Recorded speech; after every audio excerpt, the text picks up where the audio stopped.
Hello all, welcome to బుజ్జీస్ world. ఈరోజు మనము తోటకూర ఫ్రై ఎలా చేయాలో మన ఛానల్లో చూసేద్దాం. కాల్షియం, ఐరన్, ఫైబర్ మరెన్నో పోషక విలువలు కలిగిన ఈ తోటకూర ఫ్రై చాలా చాలా మంచిది. అలాగే చాలా ఫ్లేవర్ఫుల్గా కూడా ఉంటుంది. ఆకుకూరలు అంటే ఇష్టం లేని వాళ్ళు కూడా తినేలాగా ఉంటుంది. ఎలా చేయాలో చూసేద్దాం. ముందుగా దీనికోసం ఒక పెద్ద తోటకూర కట్టను తీసుకొని నీట్గా వాష్ చేసుకొని పక్కకు పెట్టుకోవాలి.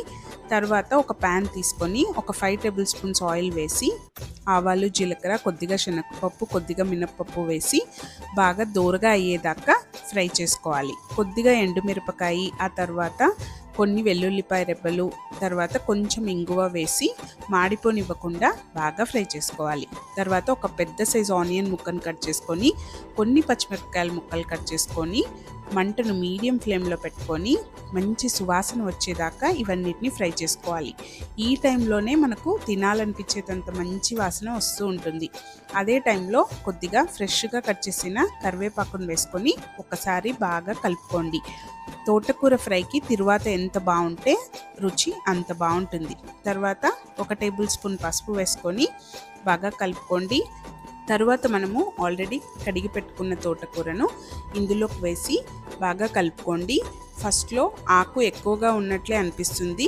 ఒక 2 నిమిషాలు ఫ్రై చేసేపాటికి ఆకు మొత్తం సైజ్ తగ్గిపోయి మొత్తం ఇంకిపోతుంది.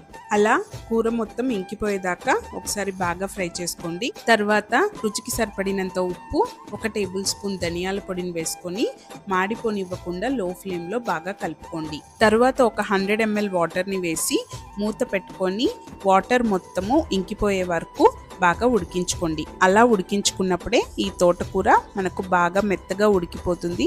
ఆకులాకులుగా లేకుండా తినడానికి చాలా టేస్టీగా కూడా ఉంటుంది. అంతేనండి, రెడీ అయిపోయింది తోటకూర ఫ్రై. ఇది ఎలాంటి డిషెస్లోకైనా సూపర్గా ఉంటుంది. రైస్లోకైనా రోటీస్లోకైనా చాలా బాగుంటుంది.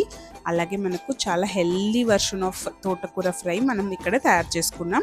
ఇందులో పోషక విలువలు ఏవి పోకుండా మనం తయారు చేసుకున్నాం. మీరు కూడా ట్రై చేసి చెప్పండి ఎలా కుదిరిందో తోటకూర fry. Thank you so much.